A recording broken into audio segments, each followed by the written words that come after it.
Hi, everybody, and welcome to episode 9 of the Route 281 podcast. In today's episode, I sit down with Scott Grahn, who has an extensive career in law enforcement. He is a subject matter expert in swift water rescue. He leads the team at Somerset County. He is a senior team leader at the Pennsylvania Helicopter Aquatic Rescue Team.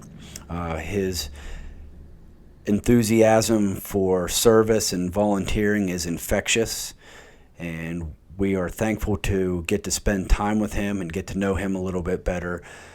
So we hope you enjoy this episode. Please like and subscribe. Okay. All right, we're rocking and rolling. Episode number 9, Scott Grahn. Thank you so much for coming. No problem, buddy. All right. Scott, I'll give you a quick introduction, and then we'll get into it. You've got an associate's and a bachelor's in criminal justice. Your bachelor's is from Columbia Southern University. McKeesport City Police Officer for 12 years. Security Inspector Tactical Trainer at the Naval Nuclear Laboratory in West Mifflin for 14 years. And you're currently there as the Principal Logistician, serving currently. And you are the Swiftwater Rescue Trainer for the EMA, or the Pennsylvania Fish and Boat Commission in Somerset County. And you also are the senior team leader at the Pennsylvania Helicopter Aquatic Rescue Team that works under the Pennsylvania Emergency Management Agency. That's correct. You have shaken the hands of multiple U.S. presidents and have coordinated with federal, state, and local agencies to facilitate their visits to our county, which is pretty awesome. And you're a husband, a father, grandfather, and a Christian. Absolutely. Yeah, amen. And I will say, very grateful once again for that tour, and it was completely eye-opening for me. And like I said before, when I walked out of that hangar after our meeting, I was ready to get on the Black Hawk and learn to rappel. It's amazing. It really is. It's I don't even know. You can't even put it into words, but it would be so exciting, and you must feel very proud of that. Your team up there, that facility is incredible. They've taken every measure to be prepared and plan for everything, and they are very organized, and it was very, very incredible, and it has left a lasting impression on me. So very, very, very grateful for that tour. Yeah, you know what? That's unique because a lot of times the Swiftwater people, they're made up of all volunteers. They come from police, fire, and EMS. And when I came up to the county almost 24 years ago, it was just a thought in someone's mind, and then it became a reality. And under the direction of the EMA director, the current one, which is Joe Lannis, he has taken this county into the future to not only to protect the citizens of Somerset County, but also I can go as far as the state of Pennsylvania. Yeah, awesome. Yeah, so as you know, this podcast is kind of geared towards our area and just highlighting cool things going on, whether it be an event or an agency like yours, or just a person in general. And so we kill a couple birds with one stone here, in that you personally, and then also the agencies that you work with. So that's awesome. So first question. You have a wealth of experience that qualifies you uniquely for the multiple ways in which you serve our county, let alone the state and the country. So what is it about Scott Grahn that drives you to volunteer in the way that you do, in the way you give of your time and energy? What drives you to do that? First of all, is you hit it in the beginning. The last sentence when you said a Christian. A lot of times we can go across the country today and you can't say Jesus Christ is your Savior. And one of the things that I found out, that he's been a strong part in my life. And one of the things that, what brought me to Somerset County was family, and to make a difference. And my talent that I have, especially when it comes down to swiftwater rescue, I'm a subject matter expert in that. And we do have the second leading cause of death, weather related, is flooding. And coming up into the area, that's what I did. I tried to utilize my talent to make a difference. Great. Volunteer service is something that, we tend to take for granted, I guess, sometimes as a culture, but there are many people like yourself out there giving of their time, and to hear that that's your motivation for it is, we're grateful. Well, I thank you. Thank you. Sometimes the biggest part of being a volunteer and helping your community is the words that you just said. Thank you. Yep. So the first thing we'll get into is the swiftwater rescue side. Like I said, you showed me a lot of that equipment that the guys and gals use in those situations. So could you just explain to us what Swiftwater Rescue Team in Somerset County is and does? Yes, the Somerset County Swiftwater Rescue Team is made up of a group of fire companies from all across the county. They're trained in a specialized field such as moving water, standing water, and a lot of things that we see today, even on TV, when you deal with flooding. When Joel Lannis asked me to take a look at the county and see some of our vulnerabilities, I did, and we enhanced that we enhanced that particular teams in that area to make them more successful, to get them out and keep them out of harm's way and keep them safe. Yeah. Now you guys where do you do most of your training? A lot of our training is done down at the Stony Creek. They put a DCNR Stony Creek down towards the lower part of Conemaugh Township. There's a park down there, and DCNR, the state, got some funding, and they put a great training site in for canoes and kayaks, and it makes a great training ground for our people to be, God forbid, if that time does come where people should run into a problem in flooding situations or heavy rain. It brings that level up. Training in that type of water brings the level up. Yeah. And it drives a message home for our first responders. But it's great because we get the citizens that come down, and they'll come down and they'll sit along the shore and watch us train. Yeah. And then they'll ask a lot of questions after that. Yeah. That's a good place to do it because they see you there. Oh, yeah. Yeah. You're hard to miss in those green jumpsuits too. So, yeah, which is designed for a reason. The dry suits and the equipment and the helmets. That's definitely you need those protective PPE. Yeah, right. So let's talk about who the Swiftwater Rescue Team serves and what is your coverage area. Okay. Swiftwater Rescue Team, remember what we try to do is we tried to bring all the fire companies in, and years ago the chiefs made the decision if they wanted to participate, and some of them didn't want to because, again, is Swiftwater Rescue, low volume call, high risk.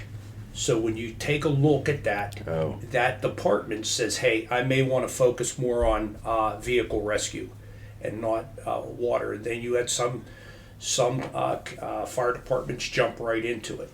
So what people have to remember in Somerset County is that the equipment that was brought into the county came into the county under what they call Region 13, which is 13 counties. And our EMA director went and he literally asked me, he says, hey, did you want to be on this committee? Maybe we can bring some equipment in. And that's how we were able to do it. That's why when I took you out to the hangar, that's not just all the equipment. Some of that other equipment is stationed at them different fire companies that are located in them areas because they can respond on their own. But if they need that county team and that to come out and support them, that's what we're there for. Okay. That's a pretty big area. It is. It is. 14 counties, yeah, or 13 counties. 13 counties. Yeah, and that's then a large remember, area. We just, sometimes Venango County is the 14th county that they just picked up in the region. And we always make sure that we have enough covered in our own county. We will not leave our own county, but we have them capabilities. And what's nice is having that resource, like Region 13, when we sit in that committee, we're able to get new equipment, and that's what you were able to see some of the. Okay. Were out Now, does every county have a place kind of like your hangar there?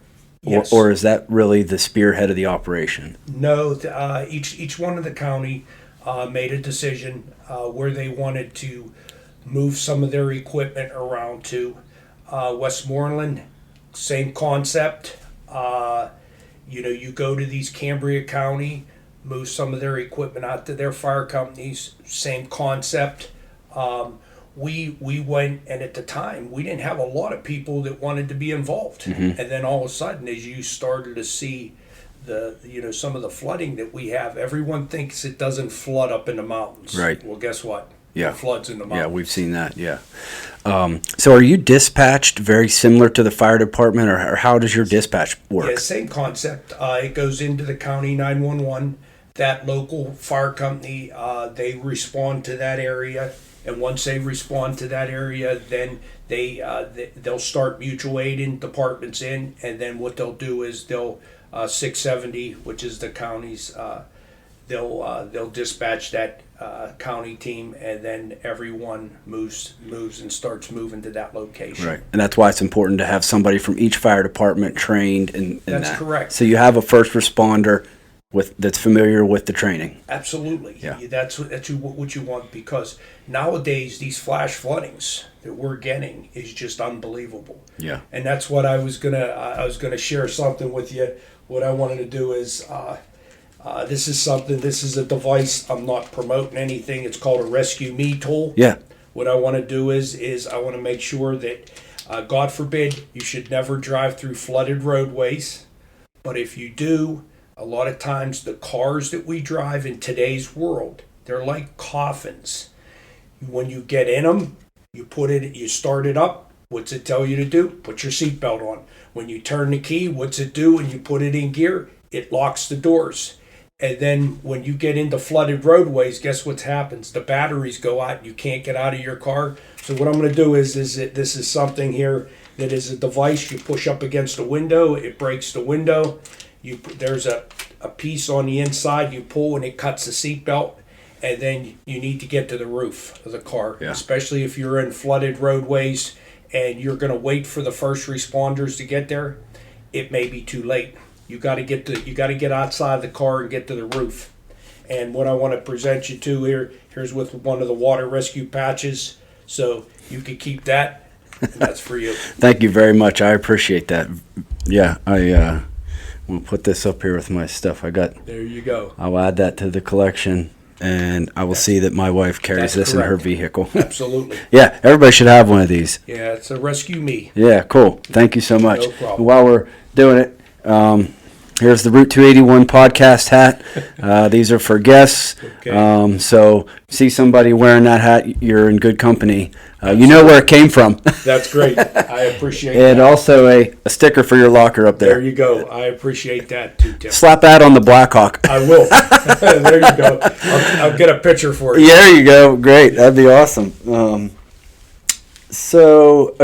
wanted to just make sure if somebody wants to get involved in the swiftwater rescue training, how do they go about that? What I would do is contact your local fire company, see if they're involved in the water rescue. If not, there's great opportunities in Somerset County. We have the CART team, which is an animal rescue team. We have the CERT team, which is a Citizens Emergency Response Team. That's through the EMA, which is Joel Lannis is there. You can contact the emergency management. Again, some of the EMS services, they're very familiar. Definitely make sure, because a lot of times a fire company, you don't have to be a fireman to belong to them. Now today, in today's world, they're looking at a wide variety of things. That's how you would go make contact. Okay. All right. Very good. And then also, I will just I wanted to touch on the Camp Cadet that you have spoken in schools to kids about this program. And is there a way for kids to kind of get involved? Absolutely. Somerset County and the state police have a great program, as well as the other counties. They have a program which is called Camp Cadet, run by a great bunch of troopers. Trooper Petrus is the one that heads it up. I got involved. He called me and said, "Hey," he says, "can you come out and give us a demonstration? Give the kids a demonstration of some of this swift water stuff and that." So we took the trailer out and went out to Camp Cadet, and you know what? We've been doing it for 3 years now. Wow. But definitely, if they're in school, make sure that you get a hold of, I think they have the CSO officer that comes in from Somerset County, as well as Trooper Petrus. He's a trooper. Make sure you get that there's a certain age limit and there's only time that they can only take so many kids. Right. But it's a strong something in the community that really helps. Yeah. Now, our school could a school contact Yes, you the school in some can way? Contact they can contact the barracks, and or they can they have their law enforcement that's their resource officer that they have a way to get in touch with Trooper Petrus and his crew. Yeah. Okay. But there's another one, Tim, which is that Shop with the Cop. Yes. That Yes. Shop with the Cop is a great way. It really touched my heart. They had Brandon Snyder, and she has a little a board that heads that up, and Brandon also has a dog named Ellie. Yes, you came recommended to the show by Ellie Dawn, who was Dawn, the first dog that ever reached out to me on Facebook and recommended you. And we are very grateful that she did. And I do hope to get to meet Brandon and Ellie someday. So yeah, but there's so much in, if you're a mother or a father sitting at home and your kids are involved in the schools and that, we have a great way to network with the law enforcement and the community and the Swiftwater network, and there's so much here in Somerset County. Get involved. yeah, That's what I would tell someone. yeah, great. And tell people just real quick, because it's fascinating, because you showed me some of these videos, just who Ellie is and how she helps the Swiftwater Rescue Team. Yeah, Ellie probably about almost 4 years ago, Brandon Snyder, which was a trooper, she had a dog, it's her own dog, but she was getting it trained to do a lot of different things, and one of it was search and rescue. And it really caught my attention in a meeting that I was sitting there for the Swiftwater. And I said, man, if that dog was trained to be able to go out after someone or do an ice rescue where we normally would send one of our people out on that ice, but if we would train that dog, put it the same type of equipment that we wear on it, such as a PFD, a helmet, a line to make sure. And she started to go through all her training, and then Brandon said to me, she says, I need to go through that training. So when she was going through the training, we let Ellie go through the training. Yeah. And it was like, Ellie can't throw a throw bag, but you know what? Ellie sure and heck can go after someone if on command and then be called back. Yes. So Brandon took a lot of time, and Ellie has been successful.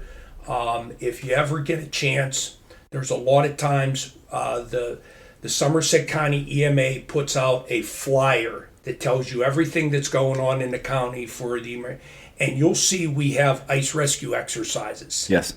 We had the one over at Somerset Lake. Yeah. It brings a lot of specialized teams in, but we get a lot of citizens that want to come down and they want to watch and then they want to get involved. Yeah.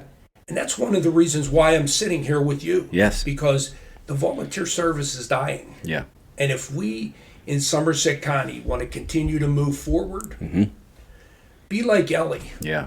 Be like, Yeah. be like, when you see something, say something. Yeah. Yeah. And, part of the reason that we're doing this is to care about your community, highlight what an awesome place Somerset County is to live, work, and do recreation, and just understand that there are some amazing people doing amazing things in this county. So There is. I mean, as I look back, and when you had called me to come out here, I said, you know what? It's not just for Scott Grahn. It's not just for Joel Landis. It's not just for Tim.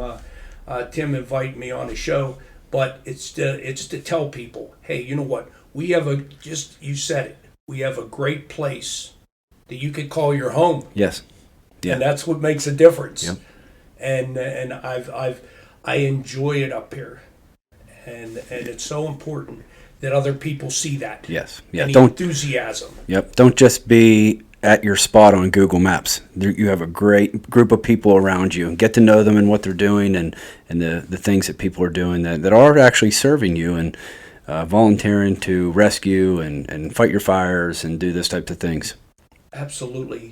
We have Somerset is built on volunteers, and when you go back and you look at the history of the miners and that, it's unique because a lot of times when people come to Somerset County, they come here, they can see, Flight 93, which was a horrible thing that happened, but we can't forget that. Yeah. And, the thing about it is, when you look at not only the Flight 93, but then you look at Q Creek, Yes. it's unique. Yeah. It's unique because there was a lot of power that happened when they pulled them 9 miners out of Yes. that mine. Yeah. And not just our power either, right? Absolutely. Yeah. Okay. Well, you know what? That gets me to the Pennsylvania Helicopter Aquatic Rescue Team, which is absolutely fascinating. So can you just tell the folks a little bit about PAHART and what that agency does, and also who it serves? PAHART is unique. It's it was formed out of Katrina, when Katrina happened. When we seen all the massive flooding that happened, the Fish and Boat Commission took a lead on making sure that we had a way to get our swiftwater teams out. And I've been around the program for more than the water rescue program for more than 34 years. HART for more than 2 decades.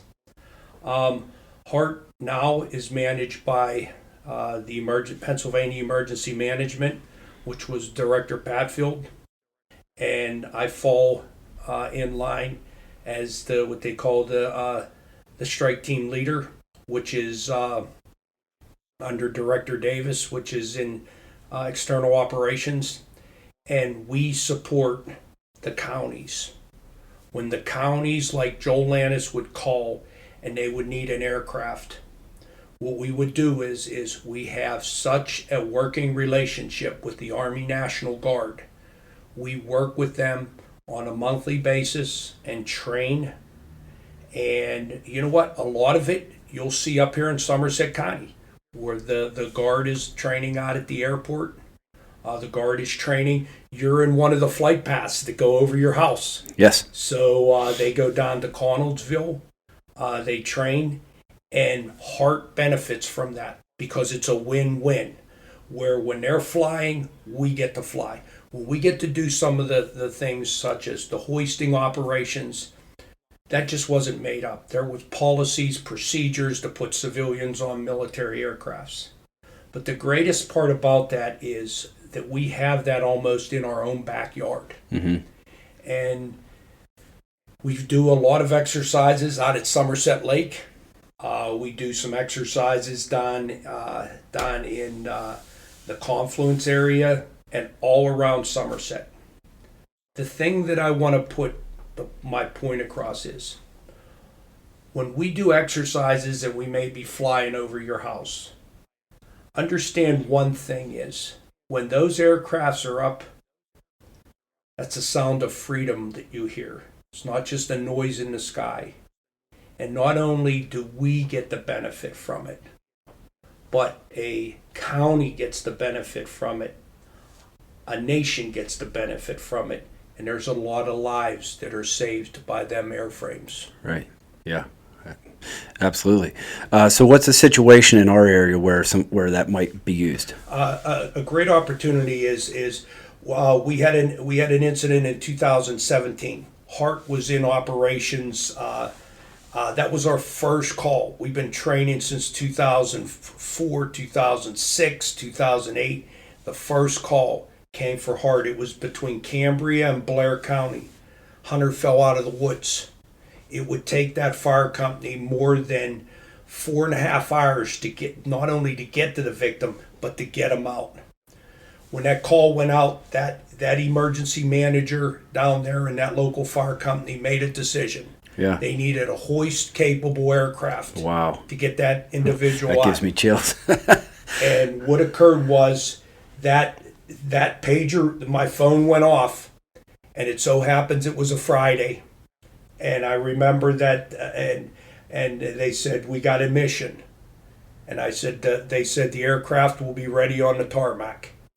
So myself and Ricky Price, another HART rescue technician, both medical qualified, went, deployed, got to the scene. They were deep in the woods. We dropped that Stokes basket down. Got down to the guy. The first responders were there. They stabilized it. We lifted the guy up into the airframe. He had a broken femur. We did what they call a tail-to-tail because we don't take them to the hospital. Mm-hmm. We take them to a medicals because we don't never want to engage in like Stat MedStar or Stat Medevac. So we take them over. They did a tail-to-tail, transferred him, and the guy survived. Wow. And that's the greatest. And then from there, it just never stopped. So you can get somebody from a location where Medevac can't get to them. Absolutely. Get them to Medevac. Yes. Medevac takes them to, That's incredible. exactly. Yeah. So you think about the aquatic part of it, but you're also serving on a mountainside, wherever the incident is. Yeah. And that was one of the things that the state looked at. The state looked at and said, hey, we need to make sure that these people are not, our team is not only qualified to do that part of it, but they're also able to do the other side of it. Yeah. Yeah. So this was really born out of the need to support swiftwater rescue. That's what it was born. Yes, it was. Wow. Yeah. It was, and because you couldn't put our swiftwater teams move throughout the county, not only just in Somerset. We have dangerous areas that that people canoe and kayak all the time, and if they do it safely. But then when the weather starts playing a role in it, it puts them in a very bad situation, and that could end up possibly being a HART mission. Yeah. So now you have a way to get that. Way to get them out. Yeah. Mm. And the PAHART is one of how many that exist? PAHART is one of there was started in 2004. It was one of 7, and then now it's one of 13. But when you go back one of 7, that dealt with some of the first ones: North Carolina, South Carolina, Texas, Maryland, Pennsylvania, and then you had Indiana that was starting, and now they're starting to morph But all that I could say is when I go back and I look, Pennsylvania, I feel, because maybe it's because of what I do, is the people that are here. Heart was made out of the guys that are doing that, and that's every one of my guys. And it comes from the heart. Yeah. Wow. And So, it's so important. So you're not only serving PA, but you're going to deploy to a hurricane if another state needs it. Yeah, and don't forget about the military that operate that aircraft for us. Yeah. The colonels, Colonel Gervin, very, very, Colonel Zerby, again is the Adjutant General, Pippi, and the governor. I mean, Yeah. I don't want to get political, but no matter who's in there of office, our state is ready to save lives. Yeah. Our county is I feel top notch up here. Well, if I could say anything about what I saw, and that, the way you guys are prepared, I would believe that 100%. Yeah, we're lucky to have you guys, blessed to have that program in place, and even as a proud Pennsylvanian to say, hey, we're here if you need us to another state, and like you said, yeah, when a life's on the line, policy doesn't matter, No. Political affiliations don't matter. Teams don't matter. Everybody is one team, and that's great to hear you say that.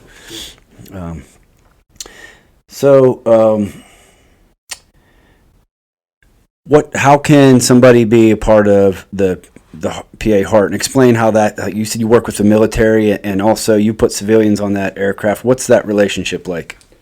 What's unique is Pennsylvania Heart is your subject matter experts. It's unique because there's a lot of qualifications that someone has to go through. They have to meet standards. They have to meet, you start with basically all your ICS, then you go your NIMS, then you go to your swift water, plus your background in the fire service. It's a background maybe in law enforcement. But when you look at that, one of the biggest things is we have components built in Heart that is also other things, such as the SMART team, which is a special medical response team.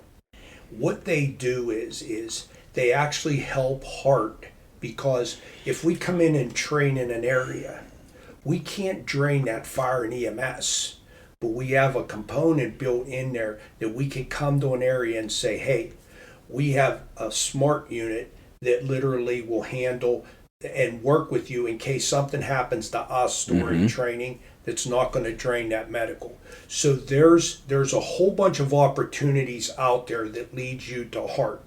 Your swift water team, if you're active in a swift water team and you're credentialed, what we do is we look at those folks out there, and we are part-time. We are part-time PEMA employees. The people on Heart are part-time PEMA employees. We had to do that because we had to make sure that we had all our bases covered. Gotcha. And so, when you go on a deployment, and we're able to help other states as well as in-state, but there's so many different ways that you can get involved, but there's other organizations that are part of Heart that they don't even realize that they. Yes. Yeah. It's Which that makes total network. sense. And if we didn't have the help from again Director Davis, which is the external EMA for PEMA, it would be very difficult. And I have right now, I have on the Heart team, we have close to about 21 people. We're bringing it up to 24. So it's unique because it starts in your county and then moves and morphs. And I can say that Joel Lannis is a strong part, which is our EMA director here in Somerset County. And he has worked with us. He's our logistics officer, and he has helped us get through a lot of different things. And he gets on that helicopter too, doesn't he? Yes, he does. Wow. Yeah, Joel is an Intergrid part of the team. He has the opportunity to move throughout the county as well as move throughout the state, and he's vital to our infrastructure as well as some other folks. Yeah. And that's why I say it's HART. How you get the HART is you start looking at the SMART team, the swift water teams, and then what you'll do is you'll see how you get the HART. Yeah. What I see is that they trust you and they've invested in you and to put this together and help train and be a significant part of it. So yeah, shout out to those guys who are all giving their time, service, and volunteering, and all those who really prioritize this to the point where it's funded, to the point where you have everything that you need to serve really the people of the county and beyond. So yeah, it's our county benefits, and sometimes when you look back, we need the support of the commissioners. We need to support, and I know that you had a couple, some on your show. What I would just say is when things get tough, money gets tough, when you're looking at programs and you're looking to cut funds, a lot of the funds for the swift water didn't really come from county. Yes, they cover the hangar, they cover some of the things there, but the guys that are doing this are volunteer. Yeah, they're taking their time to go on a Sunday to train, and they're making a difference.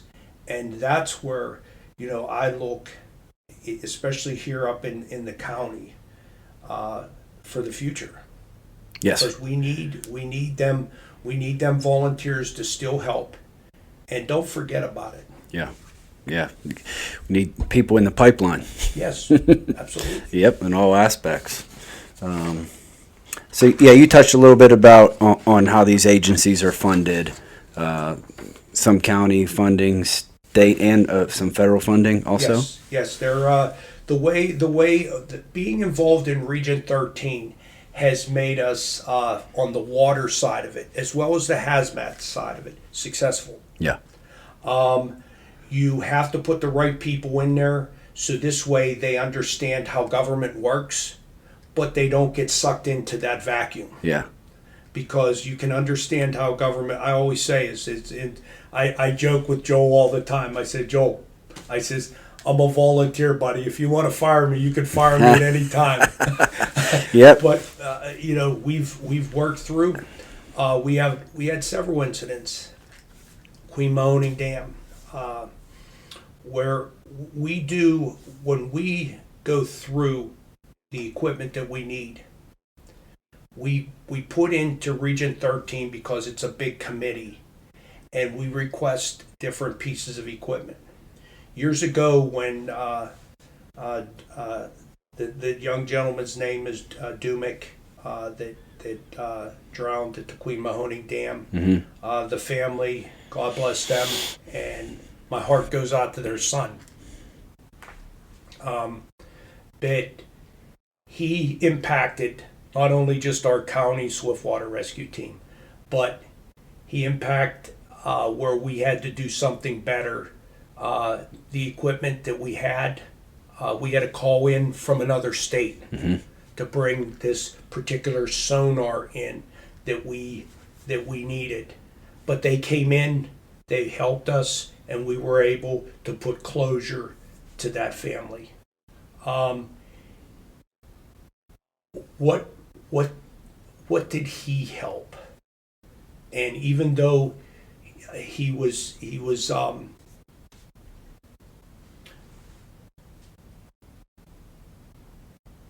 he helped us bring equipment in to save other people's lives. Save somebody else. Yeah. Yeah, you were showing me some of that equipment. Yes. We were able to go to the region, and we were able to get sector side scan sonar, and this way we were able to help someone else. Yeah. So, yeah. what is some of the unique equipment that you use for swiftwater rescue, and then also for Some of HART? the unique equipment, we do have specialized events, specialized equipment. We have swiftwater rescue vests, we have dry suits, but the equipment that we can use now, we have the capability with the Marine Sonic. It's almost like watching TV on a computer. As this towfish goes through the water, it's able to locate not only bodies, but it's locate things for weapons that people may have thrown in the water. Oh, yeah. It's able to objects. So it really gets you the opportunity to see what you see on the surface on a normal day. You look outside and see the trees. With this unit, you're able to see. I wouldn't say it's a fish finder because it costs a lot more money than a fish finder. I saw it. It's a little bigger than a fish Yes. finder. Yeah. Yeah, cool. Awesome. That's Yep. yeah, that's nice that they get you the equipment that you need. Yep. And then I guess on the HART side, the use of the Blackhawk is probably the Yes, most to get those intricate. we're able to move, and I showed you the components out at the airport. How we have a trailer. Oh yes, with yeah, a boat in a yes. bag. That's what I wanted to just get to. like the Zodiacs. Yes. Just like the military. We have the Zodiacs boat in a bag. We're able to pull them out, and if Joel says, "Hey, not only are we needed in our own county, but we're needed in another county," we're able to move that equipment and get that, whether it be by a Blackhawk or whether it be by transportation, which we have vehicles in that Yes. that are out there at the Yeah, hangar. those We're able to see. those trailers are awesome because they're packed full of PDFs and this Yes. boat in a bag that you have in the trailer that you're able to just pull that right onto the helicopter and Yeah, we're able Awesome. to move assets, and that was one of the biggest things that not only did the director help us with that, but the PEMA director and to make that program, which we call it the VSAR Voluntary Rescue Service Recognition Program, successful. yeah, awesome. So where is when you're deployed for HART and you use that aircraft, how's that connection made? Here, the way that it works is just like a local county, or a local fire company. If a local fire company would call for assistance, they would go to the 911 center, and the 911 center then would call in what's scheduled on their list for that fire company to respond to assist them. The way that it works is that there's what they call an EMAC request. It's emergency management system that's set up for compact system.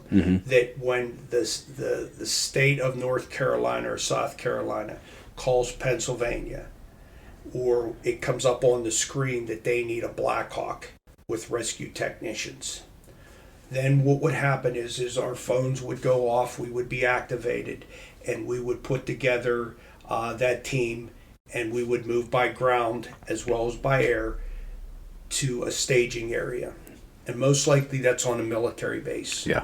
And we would move to that military base, and then we would wait direction from that state, and we would go and we would do briefings, and then we would conduct right away rescue operations. And the same thing happened this past time HART was dispatched to North Carolina. Yeah, incredible. I'll say, just from having been up there, and if you've seen these guys out training, you know. But if you haven't, you should know that they're very well prepared, organized. They're not just sitting around up there. They've thought of everything. You've thought of everything, and you are ready. And it is amazing to see how all this is connected in multiple ways, all the way from the volunteer fireman who is trained in this in swiftwater rescue up to the Pennsylvania Emergency Management Agency that could work with the National Guard to put you guys in the right place to save somebody, whether that is here in Somerset County or any one of those other 13, 14 counties or another state, God forbid, they need our help also. It is fascinating. It is. It's unique because when you look at where we started and where we're at today, it's definitely have moved. We have sparked a fire in some of the younger volunteers to get involved. I work with the colonel, again, Director Lannis, the EMA director, the state police, Brandon Snyder, Joel Karinchik from outside of the county. And what we try to do is we try to hit them schools. Yeah. You want to get you got to get to the schools and talk not just so much about what we do, but about what the community does. Yeah. And why is because you may have a subject matter expert right next door that you live next to and you're not even aware of it. Yeah. And that's why it was important to bring you out and to be able for you to see what they have. So this way, when when you did not only just the interview, but when you do your communications with your other podcasters, that you can express. Oh yeah. Yeah. My wife, when I came home from that interview, and I just expressed to her, "Wow," I was genuinely impressed. Genuinely, and I don't say that lightly. You personally have had a large role in developing Somerset County Swiftwater Rescue and the PAHART team. What was special about this area that helped facilitate putting those things together? Somerset County, everyone in their life goes through, whether you live in a city where I came from and then move to the country. We all have a book. I always say we all have a book that we have to go through, and we have to write that book. What we want to do is when I started off in the beginning, you said as a city police officer, the story of Scott Grahn's life is unique because it's like four walls. And when we look at them walls, it's in anyone's life. You want to remember the good things, put away the bad things. Well, sometimes that book that you have to write, there's a reason why that draws you to an area. And one of the things is family. Another thing is just being able to listen to someone. And I think in my life, my history and my story is wrote on four walls. And when you stop writing that book, then you know what? You're not doing anything. Take the blinders off. And when I moved up to Somerset County, it was unique because I didn't really know anyone. I was an outsider. And when I went and I met the Stahl family, and little did I know it was related to the Poppernacks, which was the ninth minor, and then it goes into a lot of different details. But I could tell you that this county has changed me. I've saved a lot of lives with my team that was built, and those people do it volunteer.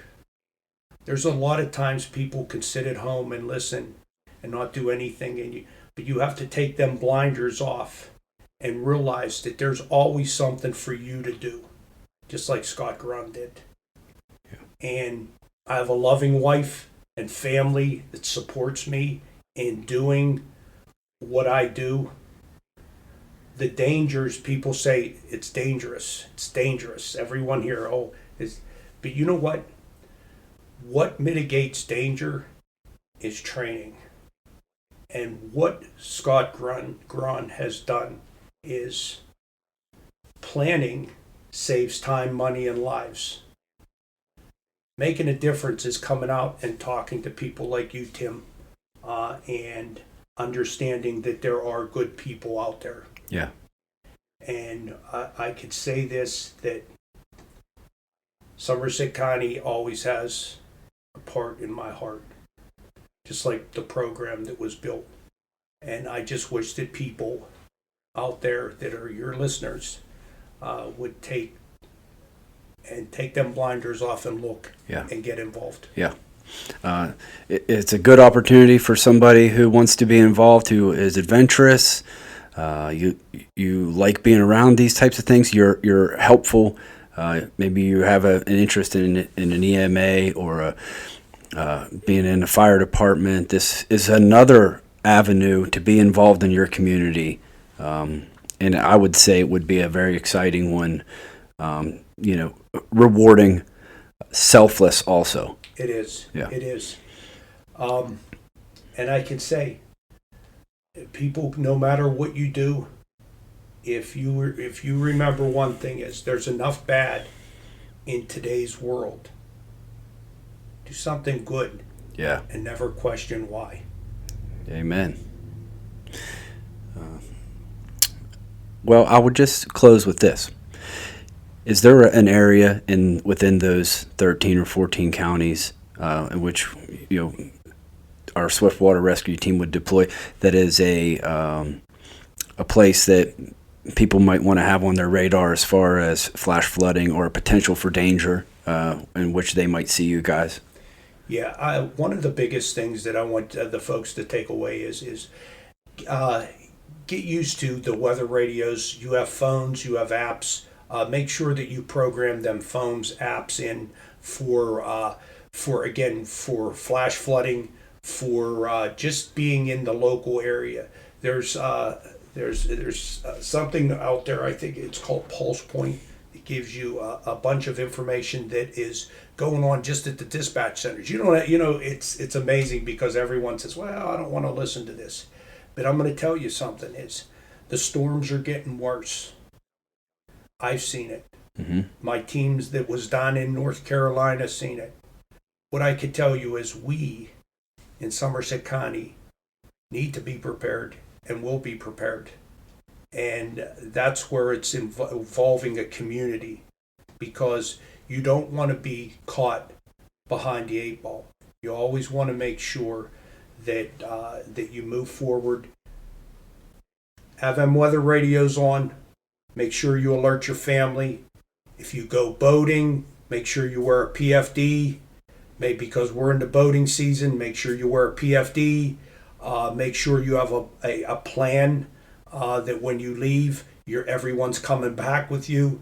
And what I could tell you is God bless this country. Yeah. Scott Grahn, my friend, thank you so much. I appreciate it.